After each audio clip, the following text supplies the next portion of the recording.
Hey guys, today I'm going to be kind of going over some of the finer points of swapping a solid axle into a Toyota truck. I looked on the internet for videos, and there's just not a lot of really comprehensive ones that list every part that needs to be taken apart prior to cutting the independent suspension off it. So I just figured I would document some of this here to kind of answer any questions that you guys had that I also had and couldn't really find clear answers to.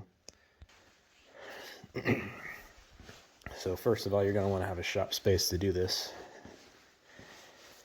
But here we've got an 89 Toyota 4runner 22RE. And as you can see, I've got kind of a pile of parts here that have come off. So this suspension needs to come off. Now, a lot of people kind of cut right around these welds here. And right here, a lot of people just snap that one off after they cut them twice, and then we got to get rid of this as well. So you can always just cut as much as you want, but you know, I like to kind of save some parts and kind of try to do it the right way here. So the first thing you're going to want to do is take off the torsion bars. Now the torsion bars are these right here. As you can see, they are splined. And there is splines in here, so you can remove them if you'd like. But they're splined on both ends. The way that I did it, I took, where is it? There we go. So this bolt right here, and this nut, and they have a cap on them. There it is.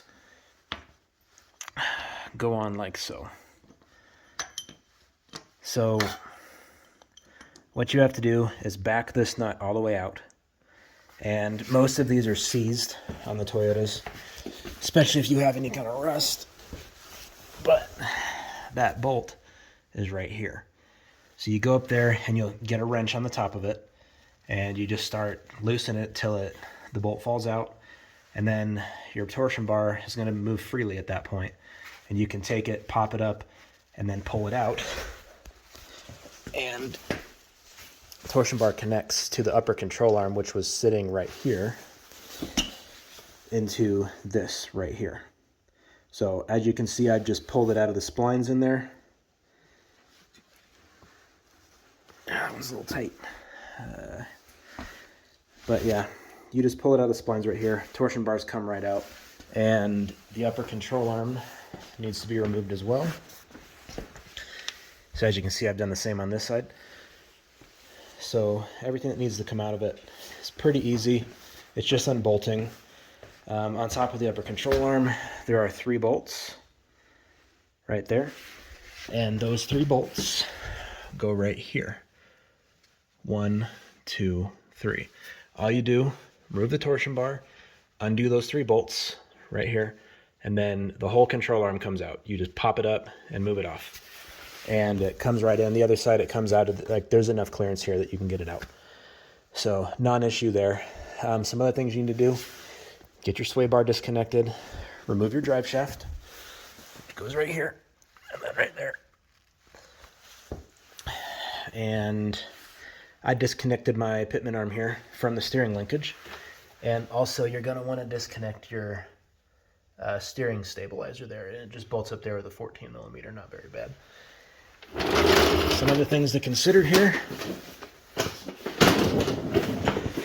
your front differential needs to come out. There's a bolt right here. It's a 19.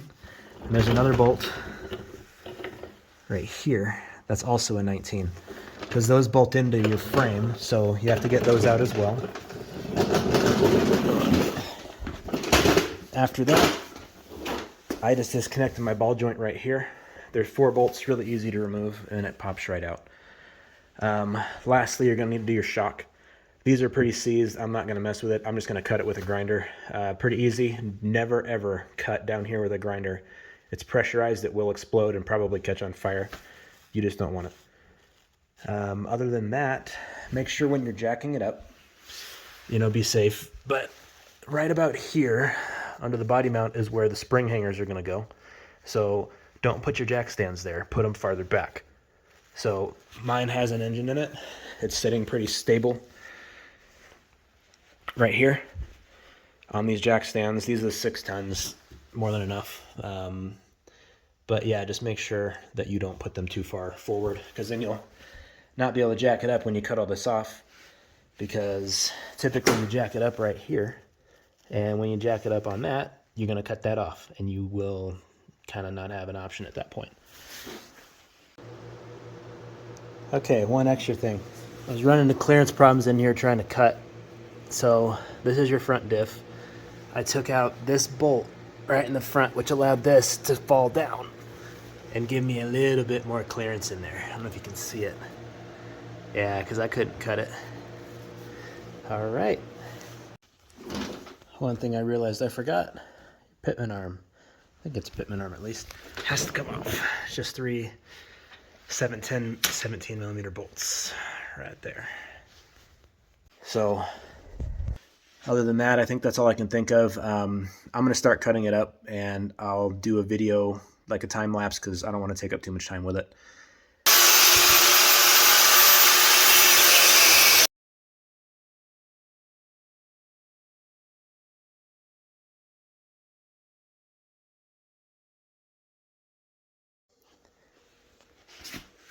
Okay, little update. So I have a lot more space with the diff now. I'm cutting through here on the side. Also, I've got that side cut now as well.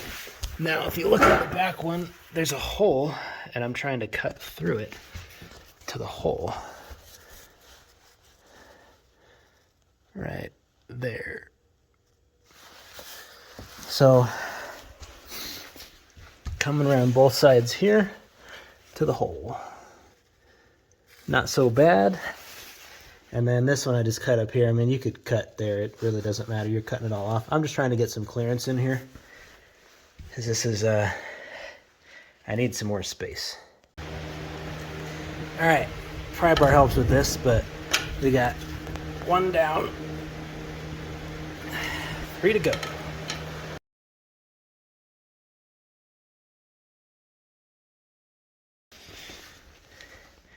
All right, there's 2.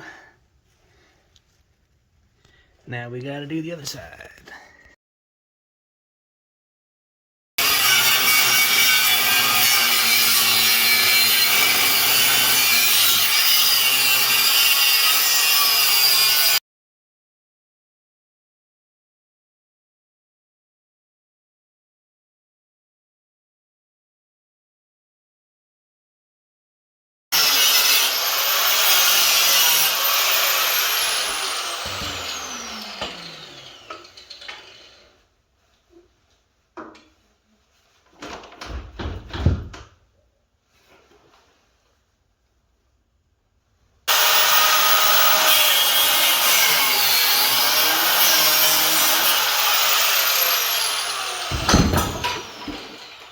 There it is.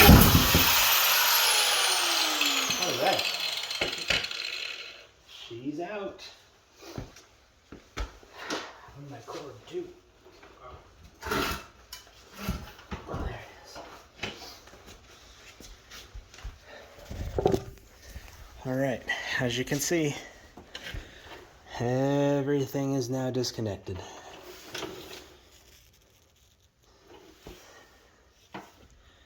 Not too bad. About 3 grinding wheels and, I don't know, 2 hours, and she's out. Okay, now that the axle's out, we need to get rid of this, and that, and this.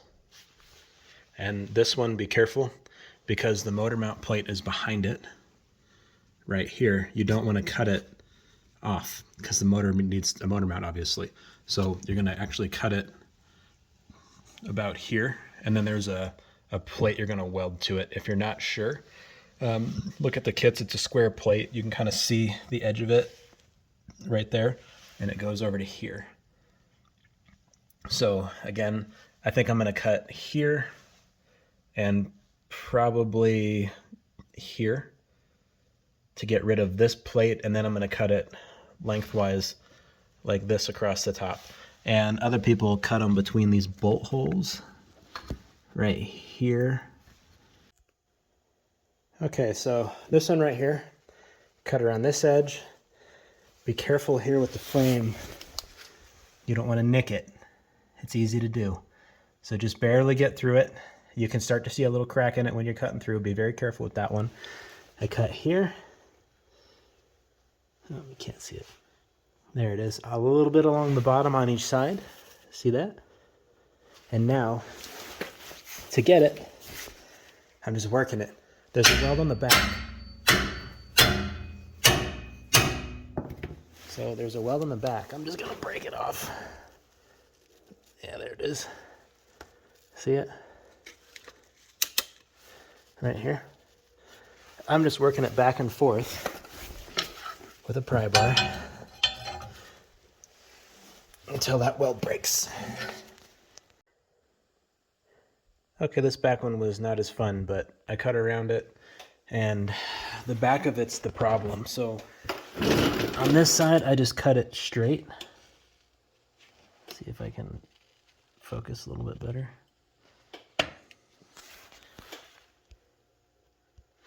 There it is. So the back one I just cut straight, and the front one as well. And now, back here, my plan is I'm going to cut this weld right here. I'm going to cut this one right here. And also one more. Move it out of the way. Right here. And removing that other bracket gave me access to these welds. So you're going to have to remove it. Again, I just cut it straight here and here. Basically, I cut all around it, like I said, and I just bent it up and down like that, and it popped right off. See, the weld just broke up top. Pretty easy. All right, so when you get it all cut up and cleaned off, it's going to look something like this. This is that motor mount plate I was talking about right here. So again, look at these bolt holes carefully. You want to have it about flush with the flame. Flush with the frame, if not recessed just a little bit here, because it has to account for the plate that you're going to weld right here. Now notice I cut through this bolt hole, this nut, and right here, you don't want to cut through that one. You want to cut through this one. Again, all cleaned off, bottom, top, good to go. All right, day 2. It's a crisp 28 degrees out here in Idaho, but it's a beautiful day. Finally stopped snowing.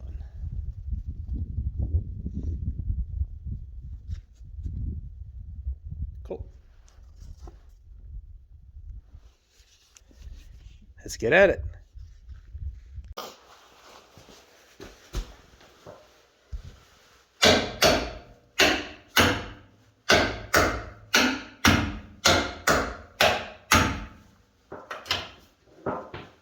As you can see, you can just bend them and they'll break right off, some of them.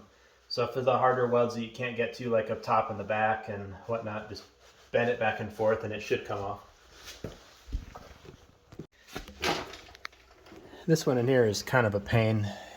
When you cut through here, you got to be really careful because the frame, you don't want to nick it, or not too bad. I cut it across here because it's not welded back here.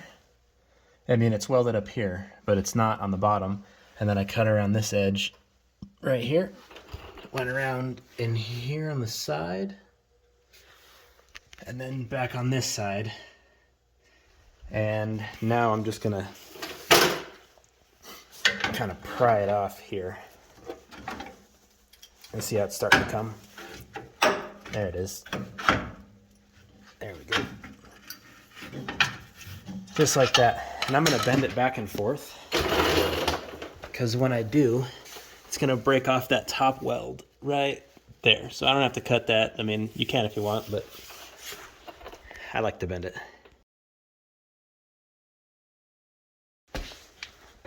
All right, this one right here, no fun either.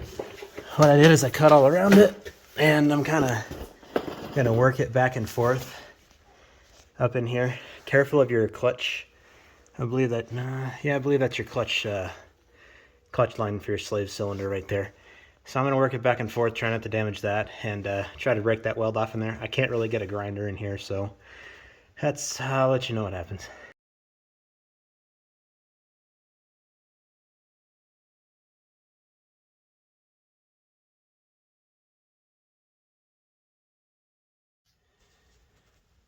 Okay, now that this one's out of the way, I just worked it off, as you can see there. It kind of leaves a lip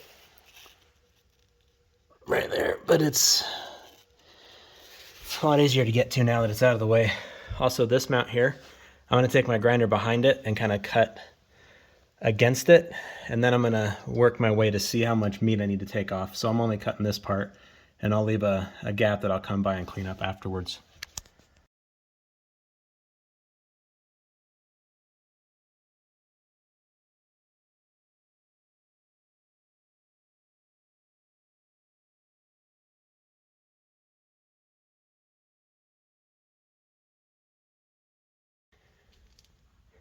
All right, you can see I got through it here.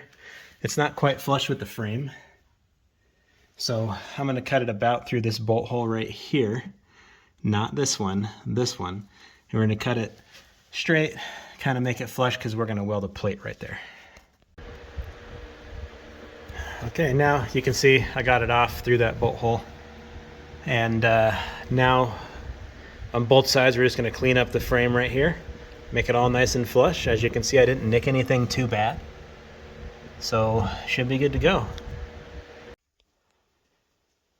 All right, so when you're done, and after lots of swearing, and my arms are about to fall off, but you should be left with something like this. This is all nice and cleaned up. Be sure to clean around the edges because you're going to weld it.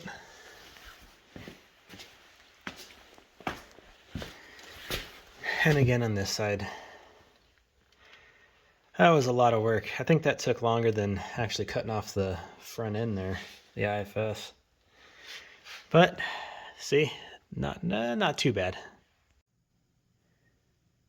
Okay, and next we are going to have to deal with the differentials.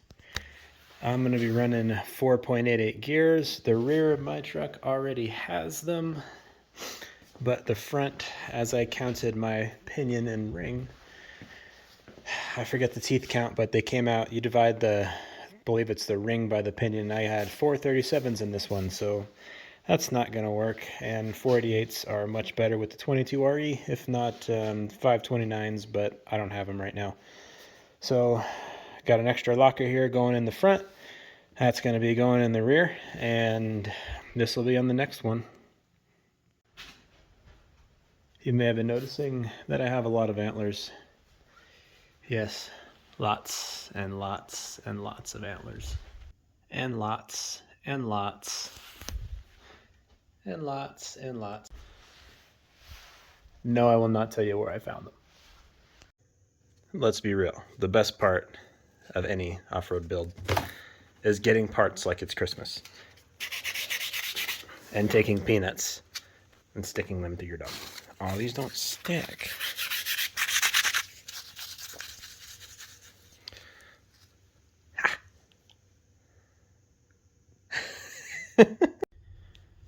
All right, so got it all unwrapped. So I got the front hanger right there. We've got the shock mounts here, and these things are beefy too. They're really nice quality. I'm actually impressed by the quality of all of this stuff. The Skies, and with the Skies kit, I got the U-bolt flip plates for the front. The Skies kit, just, you can pick and choose what you want and what you need. I had some stuff already that I didn't need, and like I already had a high steer and other stuff that came with my axle, but got some boomerang shackles here. These are just U-bolts, but they are dirty, so if I got them on my wife's cow rug, she'd probably kill me. Those are for cutting the holes in your frame for your rear shackles. Those are what you weld through it. These are the boomerangs. This is just hardware. These are for the U-bolts, and these are for the shocks. I'm sorry, not the shocks, the shackles. I got my little bit of diff armor here, and other than that, there's a lot of conflicting things on it. People like these diff armors. Some people say, or the axle truss there, some people say that they weaken it. I mean, I've got some knuckleball gussets on the way, so I'm just gonna brace it from end to end so I don't have problems with it. These Toyota axles are actually getting pretty hard to find nowadays, so I'm just trying to beef it up a little bit. All right, so I've got these Chevy 63s tacked in here just a little bit. So the knowledge is you want to measure your leaf springs, and I'll show you how to do that, but you want 11 inches from this hole to the center pin of that bolt. As you can see, I've marked it. These were a little bit longer. I tried 11 3/4, but it brought the wheel too far forward on the bump stops there, so it wasn't exactly centered. But this is a lot better. Shackle angles are okay, I think they're like 25 degrees, and these are used springs. I don't know if it'll settle or not, but I'm accepting it. It's pretty flexy. I got some free creeper hangers in there. I just welded them just behind my current hangers, and we're gonna see how that works, but I still got a lot of work to mock up here. Next, I took the rear leaf springs. I knocked all the bushing or all the bolts out of them. They were quite rusted. Got my Skies off-road hanger here, and they're just bolted in. Nothing crazy. You can adjust them forward and back. I'm not sure how far forward I want to go with this axle because I don't really want to relocate my steering box, but get everything hung up and we'll see. And I need to go buy a hole saw for cutting the holes by the frame there. All right, got some leaf springs just mocked up here, and we're gonna put them up, kind of get an idea of our shackle angle here. So, yeah, need to put some weight on it, but I think that these rears up front will probably do the shackle angle here. I wasn't sure because I thought these might have been a little bit longer. Maybe I would put it back here, but it looks like up here is gonna maybe work out. Okay, this part sucks. There's a gusset in the frame. I'm using this hole saw. It's working pretty good. Just get a good quality one and you'll be able to get through it. Use lots of lube. And over here, I'll show you the gusset. Yep. Gotten through most of it, but you can kind of see it. It sucks. You just got to drill through it. There's not much you can do. This is one side. I have not done that side yet. But yeah, super not fun. Do not recommend. If you have a torch, go for it, or a plasma. This sucks. All right, I've got the axle kind of mocked up here. I've got the Skies kit, and I'm going to move this more forward. My shackle angle just isn't quite right. And I'm going to be running bigger tires in the future, so it'll help. But this is just bolted in. It's really not a big deal. And there's 3 bolt holes here, so you can kind of pick whichever one you want to move it forward. There's a couple, there's 2 holes here that you can bolt them into to move it as far forward as you want. I'm going to move mine pretty forward. I've got my rear springs up front, and the problem I'm running into is that my steering box here is not going to work because my drag link or my steering box arm here is over the toe link, and it's gonna hit, so I have to move it more forward, the steering box that is. So I'll give updates when I'm getting to that point. All right, so good news, I've got the Chevy 63s mocked up. I've got them just tacked. I measured 11 inches from this hole right here to the center line of this hole, as you can see my paint mark there. And that worked out pretty well. My shackle angle's looking pretty good. In the back, I've got these creepy crawly, whatever the hell you call them, hangers there. And these were given to me for free, actually, so I'm just running them. But they've got 6-inch shackles to them. I believe they're 6 and a little bit.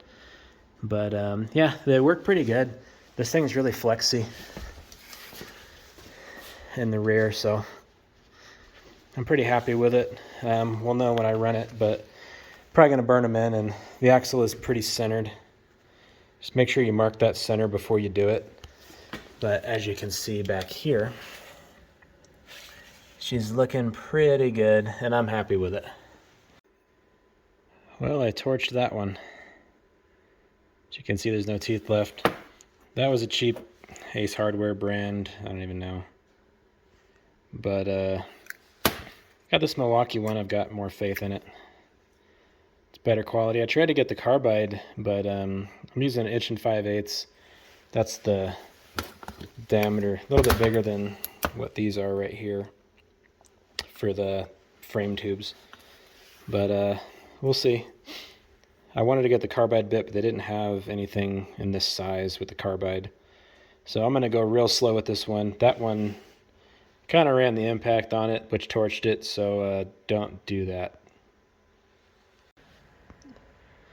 And after way too much swearing, we're through. You got to cut out the inner part, you'll be left with this. And if your friends ever ask, hey man, you have such a cool Toyota, you should help me do a solid axle swap. You run. You just run. On a scale of 1 to 10, this was a 0 on the fun scale. Alright, so got my shackle angles where I want them. I got this bolted up. I'm actually using the middle one. It's giving me about a 30-degree shackle angle. If I put it all the way forward, it's giving me like a 20 degree. So you can always re-drill these leaf springs if you want to move your axle forward or back. I want it forward because I'm probably going to fit bigger tires on this. And I don't want the tires hit the firewall here. So as you can see, my steering arm is not going to clear the tie rod, so I have to move my steering box back. Now in order to do this, I can re-drill some holes here, run them through. I've got sleeves that will, there's actually a sleeve inside of that so you don't crush the frame when you crimp it together. And I've got these plates here as well. I'm probably going to use, I'm not 100% sure yet, but I might weld them to it, make it a little bit stronger. And the issue you have for moving the steering box back is I determined when I put the axle up about 2 inches is what I need. And if I move this back 2 inches, it'll put the hole about here, which works great. I think I might rotate it a bit, get it up off this body mount. I think I can rotate it up. I don't have to cut into the body mount, but I will have to cut a little bit of sheet metal. If you can see it right here. And I took the front bumper off. And there's your steering box right there. So I'm just going to notch this out right here. It's really not a big deal. No one's going to notice. And it doesn't really hurt the truck at all. So it's going to be my next plan. And then hopefully get this thing sitting on the wheels soon. Alright, it's a little custom. I'm still working on it. But you can see I'm getting through the frame here. And I have cut out some sheet metal. And the steering box fits up there real nice. I just moved the steering box over here and mark the holes in the center, and I'm just trying to get through the frame. It is tempered steel, so it's no fun. Okay, you're gonna need some sort of spacers to fit inside of here. That's just so that it doesn't crush when you tighten it down, and you want them to be pretty flush with the end of that. I'm actually gonna knock the end of this one down a little bit here. But the spacers prevent the frame from crushing, and you need that so that you can bolt the steering box in. Alright, it took me all day, but here is my steering box relocation. And this thing's easy to cut off, so I just cut it off and moved it. Really wasn't that bad. And then my new hole in my front radiator shroud to fit the steering box. But yeah, I moved about 2 inches forward, so with the rears up front springs, it really helps for the angles and stuff. Okay, so I've got my plate, I'm gonna shut that off. I got my plate welded up right here for the motor mount.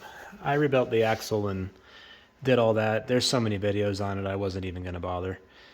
But got my high steer hooked up here, the steering wheel straight. I did a quick alignment with the wheels. I put a pry bar right here on both sides up against the brake rotor, and I tightened this down too. And when I did that, I measured the distance from here and from here and compared it with the other side, and I got the toe pretty spot on, so I'm happy with that. The thing I wanted to show you here is this is the rear shock right here, and loosely with to get these shock hoops to line up where I want them, I put the truck at ride height. We're jacked up on the leaf springs, and this gives me a pretty dang good idea of where I want it mounted. So the other side, I moved it over a little bit and I pushed it down, but that lines it up about perfect, and I can get the bolt in and out of there pretty easy. So no issues. I'm going to tack up this side and I'll show you the other side right there. So I got some gussets in there and she'll do. So, but as you can see, it clears just fine.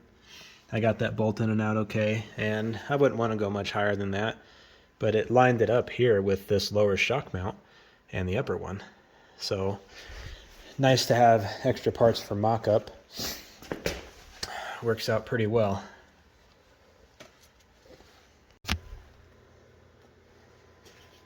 Alright, so this is how I've made my drive shaft here. It's just a piece of pipe. I know you're supposed to have special pipe, but it's pretty thick. If it breaks, oh well, it wasn't that expensive. I use this sleeve. It was from a drive shaft shop. I think it's for like larger diesels, maybe a heavy PTO or something. And this slip right here. Let's see if I can pull it out. It's a little sticky.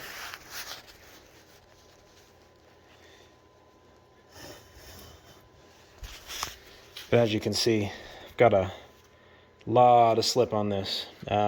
My measurements were 30 inches at ride height and like 34 at full droop. So this one will extend to like 38 or so, and I've got about 1.5 inches showing at ride height, just in case the axle gets pushed back or it flexes or whatever. Just didn't want it to smack my transfer case. We'll see how long it lives. It's pretty heavy. I mean, this bar is solid steel and very, very heavy, so if it tears up bearings, I'll, let somebody know, I guess. But we'll see how it works. It shouldn't be driving all the time, and I'm expecting it to vibrate. I got about as close as I could. It's not balanced or anything, but I don't really intend to go super fast in four-wheel drive with this, so we'll see. Okay, we got truck sitting on its own weight. Been driving it around. It rides like crap, so I'm going to be taking off this overload leaf. I put it on because under full flex, it was getting awful close here, and these were getting, the plate was getting close to the frame, and it bent these springs just way negative. And actually, I think I might have bent them when I flexed it, just because it actually lost a little bit of height to it, maybe 1/2 inch to 1 inch. But as you can see, we've got some other clearance issues like this right here. So I'm gonna take that bolt out, maybe hammer that down flat a little bit.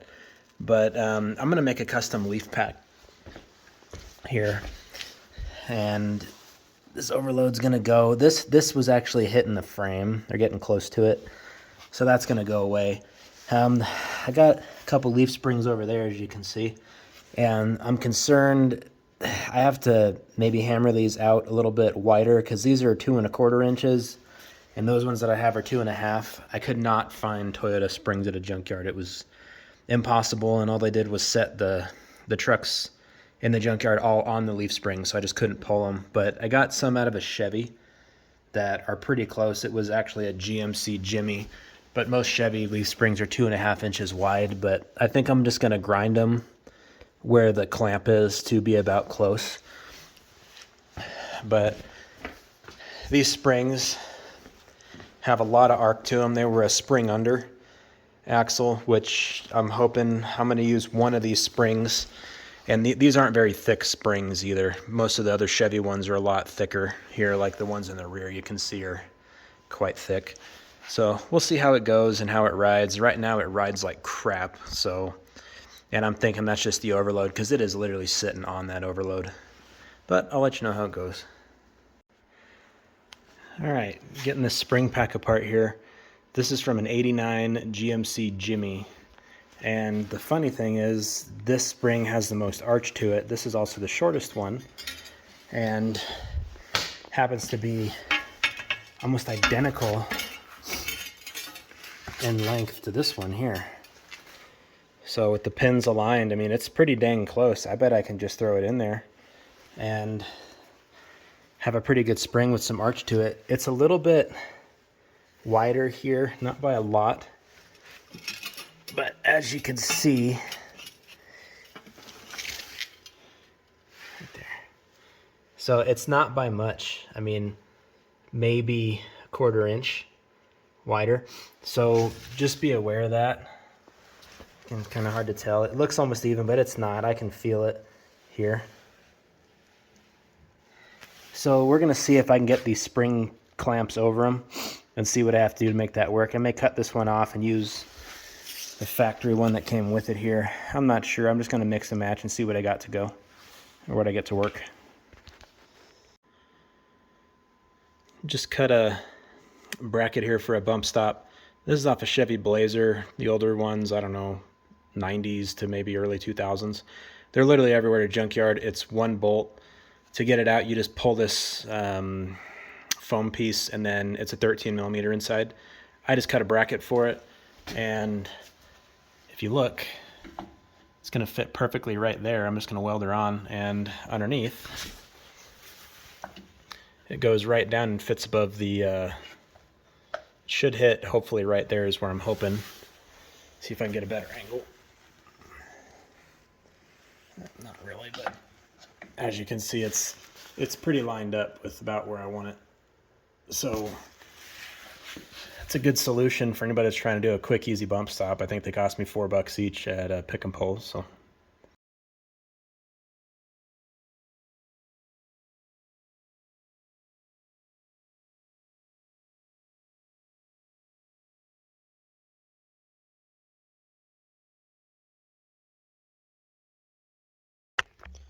All right, so to fix my drag link hanging too low and hitting the tow bar, this is the Sky's 3/4 inch drop arm here, and you're gonna need a reverse threaded right hand thread. Maybe it's forward thread. I don't know. You'd have to check your setup with whatever high steer you have. But that's the Land Cruiser. I think it's an 80 series tie rod bar there. So I'm gonna put these on there, and that's gonna solve some other issues of the clearance that I had. So. But the truck's been running and driving, and we'll get you a video updated. All right, well, here's the finished product.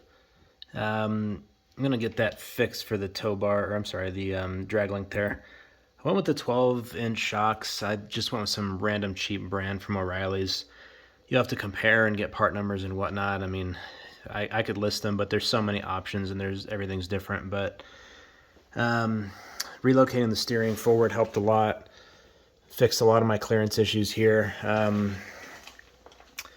The springs I kind of did a little bit different. I used the GMC Jimmy lower spring here. I like this hanger was flipped, or I'm sorry, it keeps the springs together. I forget what it's called, but I like that because it was flipped and out of the way.